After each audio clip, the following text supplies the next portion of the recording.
a chance encounter, the desolate sky. John Henderson had always prided himself on his resilience. As a seasoned UN pilot, he had navigated through the most dangerous conflict zones on the planet. The crash sites, the firefights, the harrowing rescue missions, he had experienced it all. But as he soared above the desolate land, descending into yet another broken town, he couldn't shake the uneasy feeling in his gut. The African country he was flying over had been ravaged by years of civil war. What was once a thriving land filled with families, markets, and culture now lay in ruins. It was a place where hope was scarce, and survival was the only currency. The streets, once full of life, were now eerily silent. Buildings had been reduced to skeletal frames, their windows shattered and walls scarred by gunfire. The town was a haunting image of devastation, its vibrant history erased by the brutality of war. John's mission was simple: rescue the wounded, evacuate the stranded, and bring them to safety. His skills had been tested countless times in similar circumstances, but this time, the mission felt different. The weight of the task bore down on him as he flew low over the ruins, scanning the ground for signs of life. Without warning, a missile soared past his helicopter. The loud, ear-splitting sound of the missile's engines deafened him, and before he could react, an explosion erupted just beneath him. The impact sent the helicopter lurching sideways. The once stable flight turned into a violent struggle. John fought to keep control of the machine as the chopper shook like a leaf in a storm. The rhythmic thumping of the blades slowed, their song becoming erratic as the helicopter descended rapidly, spiraling toward the earth. Instinct took over. John yanked the controls hard to the left, maneuvering the helicopter with the precision that only years of experience could provide. The town below was a blur of crumbled structures and burned-out vehicles, and he knew the descent would be perilous. With a roar, the helicopter slammed into the dirt. The impact was jarring, throwing John against the safety harness, but miraculously, the chopper came to a halt, its blades still spinning, but grounded. Dazed and disoriented, John's heart raced as he scrambled to unclip himself from the seat. He needed to act fast. Outside, the world was chaos, smoke and dust clouded the air, and the eerie silence of the destruction around him was broken only by the distant sounds of gunfire. He staggered out of the cockpit, looking around for any sign of movement, any trace of life. The noise of the helicopter's engines had faded, but the war had not. The land still screamed with its own tragedy.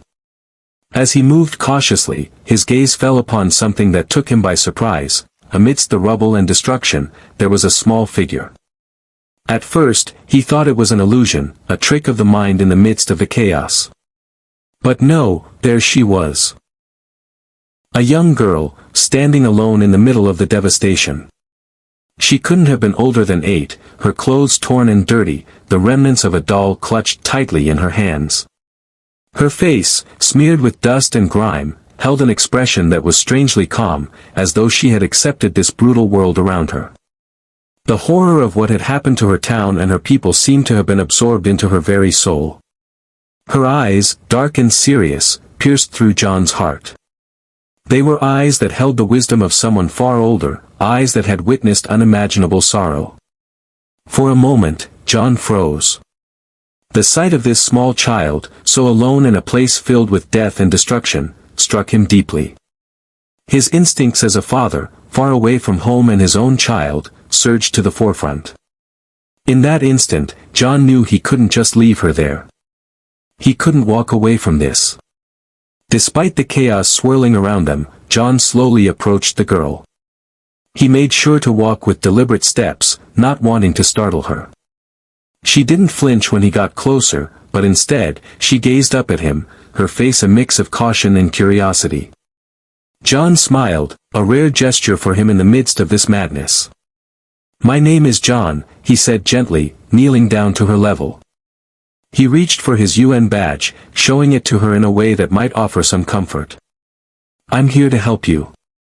You're safe now." His voice was calm, but his heart was pounding in his chest.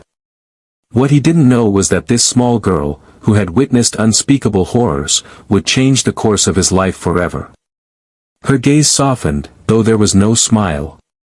She hesitated for a moment, and then, with a quiet but determined nod, she reached out her small hand. Her fingers, dirty and trembling slightly, brushed against his.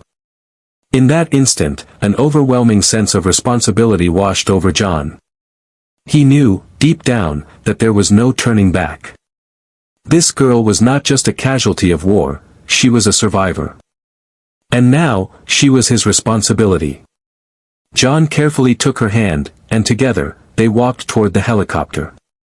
He could hear the faint sound of distant explosions and the crackling of gunfire, but for that brief moment, they were shielded from it all.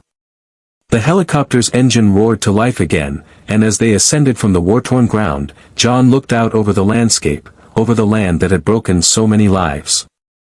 Yet, amidst the ashes, there was hope. There was Amara. As they flew into the skies, leaving the destruction behind, John thought of his own daughter. He thought of the life he had promised her, the safety he had fought to give her. Now, he had a chance to offer the same to this little girl who had never known a world without war. And as they soared above the clouds, John made a vow that would define the rest of his life, to give Amara the future she deserved. The promise of a new life. As the helicopter climbed into the sky, leaving the war-torn earth below, John Henderson's thoughts raced. The whirling blades of the helicopter were a constant, comforting sound, but they couldn't drown out the questions swirling in his mind. What would become of this young girl? What kind of life had she lived in the years before he met her? And, perhaps most pressing, what did he owe her now? Amara sat beside him, her small form barely noticeable in the vastness of the helicopter's interior. She hadn't spoken since he found her in the ruins. John didn't push her to talk. He knew that words couldn't change the horrors she had witnessed, and that silence would be her shield for now. The minutes stretched on, filled with the low hum of the helicopter and the occasional crackle of the radio. John stole glances at Amara, trying to read her, trying to understand her. She stared out the window, her eyes fixated on the horizon, as if she were still tied to the land they had just left behind. Her expression was calm, but there was an undeniable sadness about her. Her mind, John suspected, was still amidst the ruins. But in her quiet strength, he also saw something else, an unspoken resilience, an inner fire that refused to be extinguished by the horrors of the world. John had seen countless faces in his time as a UN pilot, but none had struck him quite like Amara's. He had witnessed the terror in the eyes of war refugees, the desperation of survivors, but in her, he saw something different, something unyielding. She was a survivor, yes, but more than that, she was someone who, despite it all, held on to hope. As the helicopter soared across vast landscapes, John's mind began to formulate a plan. He had to give this girl a chance at a future she would never have in the war-torn country they were leaving behind. John wasn't just a rescue pilot, he was about to become Amara's lifeline. He promised himself that he would do whatever it took to ensure that she was safe, that she would have a life that wasn't defined by violence and destruction. The hours passed, and the landscape below slowly transformed. The dusty terrain of Africa faded behind them, replaced by the green fields of the United States. It was as though the world was shifting around them, offering a glimpse of the new life that awaited Amara. John could see the suburbs in the distance, the neat rows of houses and the sprawling farmlands that seemed to stretch endlessly. It was a stark contrast to the chaos they had just left behind, but John knew that this was where Amara's new life would begin. The helicopter landed smoothly on the sprawling grasslands of John's home in rural America. The air was fresh here, the scent of earth and grass filling the cockpit as the blades slowed to a stop. For a moment, neither John nor Amara moved. It was a brief pause, a breath before the next chapter began. John could feel the weight of the moment. It wasn't just another mission completed, it was a new beginning for both of them. Amara, John said softly, looking over at her. She turned her head, meeting his gaze for the first time since they had left the war zone. Welcome home. The words felt heavy. They held a promise, one that John was now bound to keep. He didn't know what challenges lay ahead, but he knew he couldn't break his word. He had promised her safety, and he would do everything in his power to make it a reality. Amara didn't speak, but the way she looked at him was enough. She nodded slowly, her eyes still filled with a mix of uncertainty and curiosity. She was, in many ways, still a stranger to him, and he to her. But the bond they shared in that moment was undeniable. It was not one of blood, but of shared survival, of a promise made in the midst of chaos. As they stepped off the helicopter, John could feel the weight of responsibility settle onto his shoulders. This wasn't just about sheltering a child from the horrors of war. This was about building a life. It would take time, patience, and above all, trust that had to be earned. John was prepared for that. He would show Amara that this was her home now, a place where she would not only survive, but thrive. Their first days in America were filled with silence. Amara, though curious about the new world around her, seemed overwhelmed by it all. The supermarkets, the towering buildings, the constant hum of suburban life, it was all so different from the desolate world she had come from. John watched as she observed everything with wide eyes, absorbing each new experience with a mixture of wonder and caution. One of the first challenges they faced was language. Amara's English was limited, and at first, John was the only bridge between her and the new world she had been thrust into. He took it upon himself to teach her, using simple words and phrases, speaking slowly and clearly. He was patient, but he could see the frustration in her eyes when she struggled to understand. Yet, despite the challenges, Amara never gave up. She would try again and again, slowly finding her footing in this strange new world. At night, when the world around them was quiet, Amara would sometimes wake with night terrors, fragments of memories from her past. The sounds of war, the sights of violence, would come back to haunt her in her sleep. John would stay by her side, soothing her until the storm passed. There were no words for what he felt in those moments, only a deep, aching empathy for the pain she carried inside. John also found himself struggling to understand her silence. Amara had learned to hide her emotions, to keep them locked away in the face of so much loss. But John, despite his years of dealing with soldiers and refugees, had never dealt with the emotional weight of a child. He knew he had to be gentle, patient, and most of all, present. In time, Amara began to trust him. The walls she had built to protect herself began to crack, just slightly, but enough to allow her to show a part of herself that had been buried for so long. As the days turned into weeks, John noticed small changes in Amara. She would giggle at the cartoons on the television, her face lighting up with a smile that was still so rare. She would chase fireflies in the backyard at night, her laughter ringing through the quiet air like the sound of freedom. She began to engage with her new surroundings, asking questions about the world around her and eagerly learning new things. Amara's progress was slow, but it was progress nonetheless. She was adapting to her new life, and as she did, John found himself growing even more attached to her. He saw the little girl who had once stood alone amidst the ruins of war begin to blossom.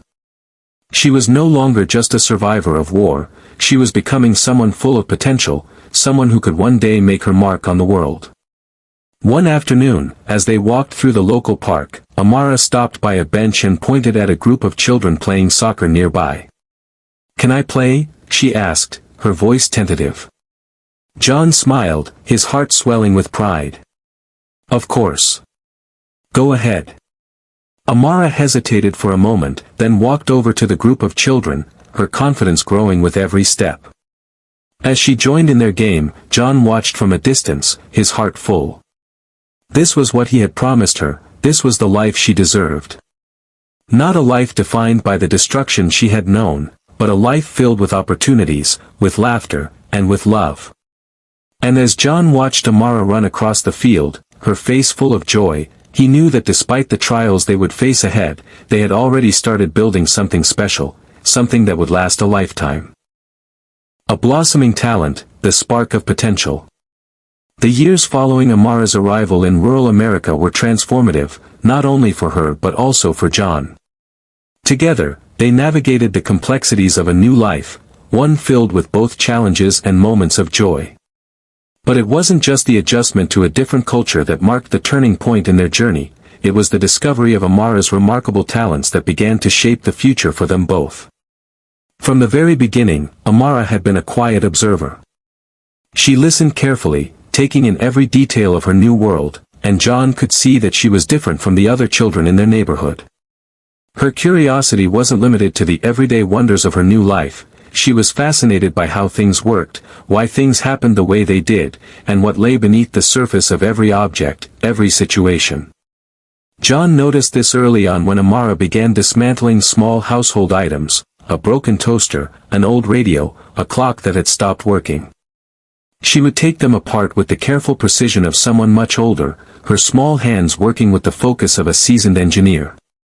At first, John was concerned that she was merely indulging in curiosity, but when he found her reassembling the toaster later that afternoon, working it with a precise understanding of mechanics, he was taken aback.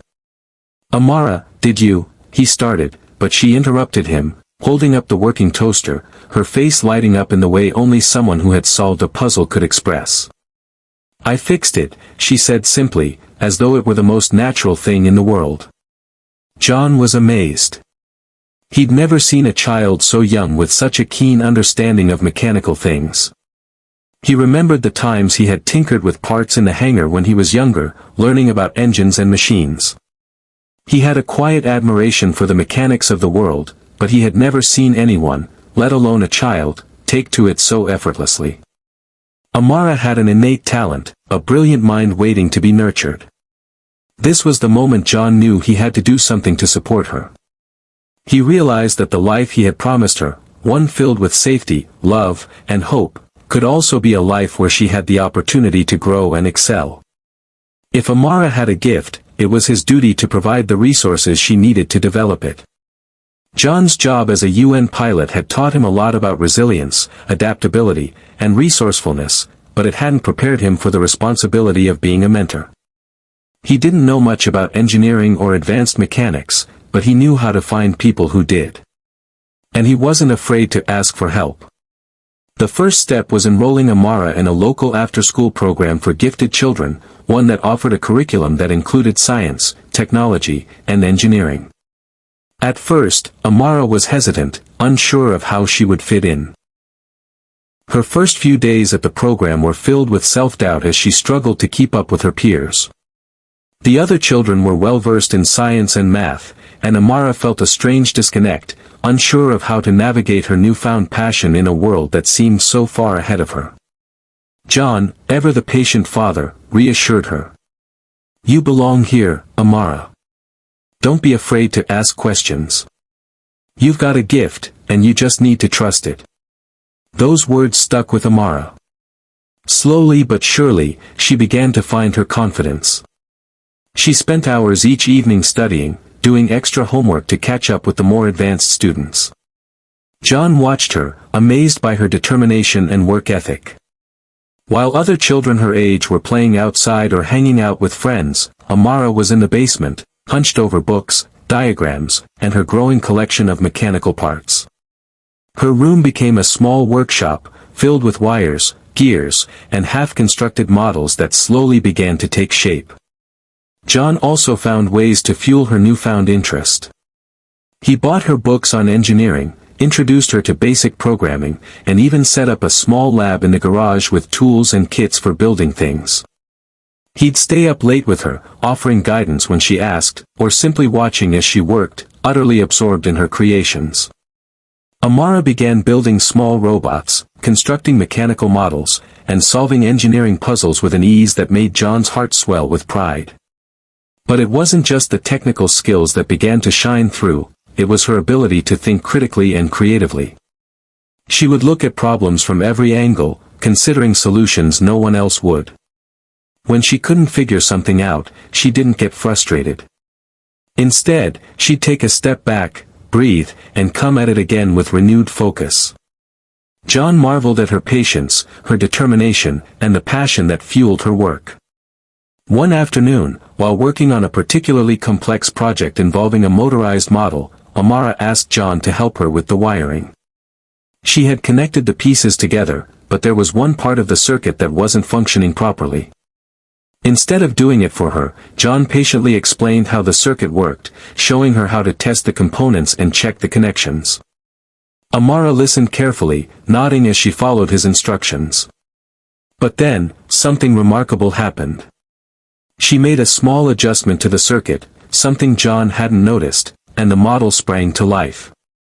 It was a moment of pure triumph for Amara. John watched her face light up as the machine hummed to life. "You did it," he said, his voice filled with awe. "I did it," she whispered, as if the realization had just struck her. "I really did it." It was a turning point in Amara's development. That moment was the first of many where she began to truly understand her potential. Her confidence grew with each new success, and her passion for engineering became something more than just a hobby, it became her calling. School was no longer just a place to learn, it was a platform for her to showcase her burgeoning talents. Amara began excelling in her science and math classes, winning awards at science fairs, and receiving accolades from her teachers. She was no longer just the quiet girl in the back of the classroom, she was becoming a leader, someone who inspired others with her intelligence, her drive, and her passion. John, too, found a new sense of purpose in supporting her. He wasn't just a father providing for his child anymore, he was a mentor, a guide, and a partner in her journey. They spent hours together discussing her projects, with John offering advice, sometimes just listening, and other times stepping back to let Amara take the reins. But as Amara's skills and confidence grew, so did her curiosity about her past. She began asking more questions about her homeland, the life she had left behind, and the family she had lost. At first, John wasn't sure how to answer. He had always kept the past in the back of his mind, focusing instead on the present. But as Amara began to delve deeper into her heritage, John realized that it was important for her to understand where she came from, not just for the sake of her identity but for the sake of her future.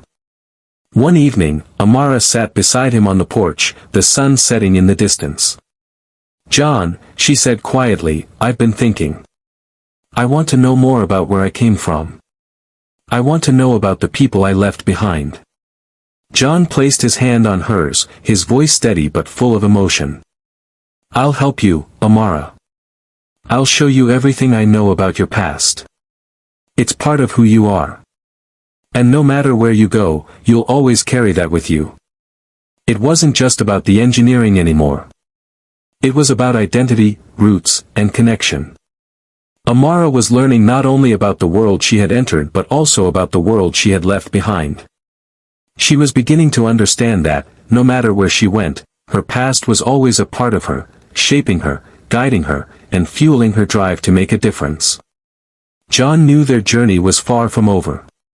The future was still uncertain, and the challenges ahead were numerous. But as he looked at Amara, her face lit up with excitement over a new project, he realized that the girl who had once been lost in the ruins of war was now on a path to greatness. Her talents had been unlocked, her potential unbound. And with his unwavering support, Amara was ready to take on the world, the crisis, a test of love and resolve. Amara's growth over the years had been nothing short of extraordinary. From a quiet, wary girl in a war-torn land to a confident, brilliant young woman, she had flourished under John's care. With every passing day, she embraced her new life, immersing herself in the world of engineering and academics. Her dreams were no longer confined to the dusty remnants of her past, they stretched far into the horizon, filled with endless possibilities. Yet, just as Amara was beginning to carve out a future of her own, fate threw an unexpected curveball that would alter the course of both their lives. It started slowly at first. John, once a man of boundless energy, began to tire easily. At first, it was subtle, a slight shortness of breath after climbing the stairs, a dull ache in his chest that wouldn't go away. Amara, ever attentive, noticed the change immediately. She had seen her father fight through so many difficult situations, navigating war zones, surviving helicopter crashes, and facing the constant chaos of his job. She had always known him to be unshakable, a pillar of strength, but now she saw something she had never seen before: vulnerability. At first, John brushed it off. "I'm just getting older, Amara. Nothing to worry about," he'd say, offering her one of his reassuring smiles. But the symptoms persisted. The fatigue deepened, and soon John found it difficult to keep up with his daily routine. He had trouble lifting even the lightest objects, and on several occasions, he had to sit down in the middle of the day to rest. The change was gradual but undeniable. Amara grew more concerned with each passing day. Her father, the man who had once been a rock in the face of unimaginable odds, was now frail, struggling with something beyond his control. She watched as the man who had always been her protector became the one who needed protection. After a week of persistent symptoms, John finally agreed to see a doctor. The diagnosis, however, was not one either of them had anticipated. The doctor's office was quiet, the air thick with tension as they waited for the results of John's tests. When the doctor entered the room, his expression was grim. "John, you've been diagnosed with a rare heart condition. It's advanced, and without immediate treatment, it could be life-threatening," the doctor explained. "There's a chance we can save you, but it's going to require an experimental procedure, one that's not widely available." The words hit Amara like a wave crashing against the shore. The man who had saved her life, the man who had given her everything, was now facing a battle of his own. The world she had built with John, the life they had painstakingly created together, was suddenly in jeopardy. And this time, there was no mission, no helicopter, no quick solution. This was something far more personal, something that couldn't be fixed with skill or determination. It was a test of their resolve, a challenge neither of them could avoid. John, however, didn't seem surprised. In his calm, measured way, he nodded as if he had been expecting the news. "What do we need to do?" he asked, his voice steady. The doctor outlined the procedure, but there was one catch: the treatment required a rare mineral found only in the African country from which Amara had come. The mineral was located in an area controlled by local warlords, deep within a part of the country that was still embroiled in violent conflict.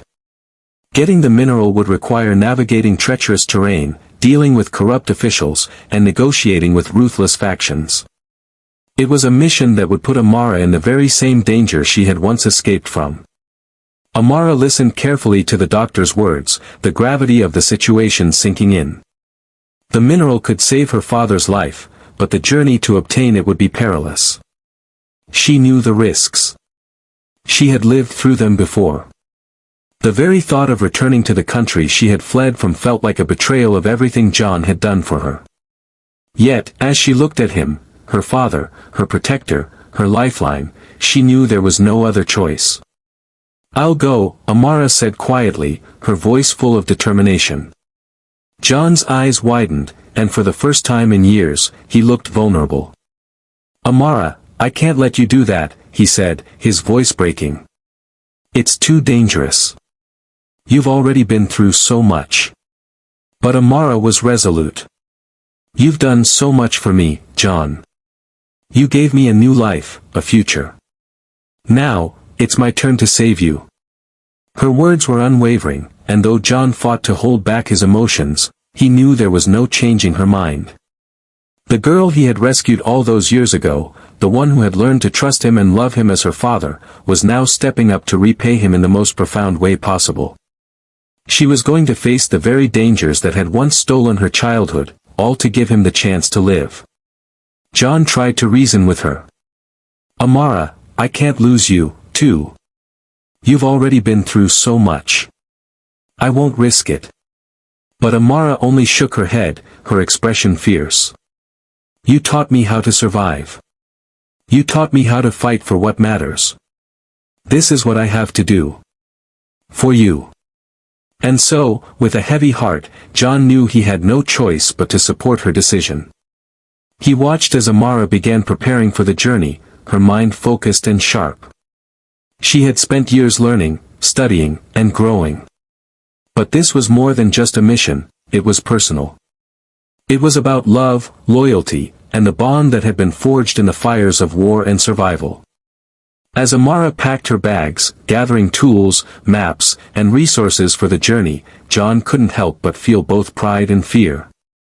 He was proud of the woman she had become, strong, independent, and capable. But the thought of her going back to the war-torn country, facing the dangers he had vowed to shield her from, was unbearable. "I'll be back, Dad," Amara said, pausing at the door. Her voice was steady, but there was an unmistakable sadness in her eyes. "I promise." John nodded, though the words caught in his throat. He knew the risks, but he also knew that Amara was no longer the frightened little girl he had found in the ruins. She had become someone capable of doing whatever it took to protect those she loved. With one final glance, Amara stepped out of the house, her resolve unwavering. She knew the road ahead would be filled with danger, uncertainty, and perhaps even despair, but she also knew that she was doing this for the man who had given her everything. As John watched her walk away, a sense of pride washed over him. He had given Amara a life, and now, she was giving him the one thing he needed most, the chance to survive.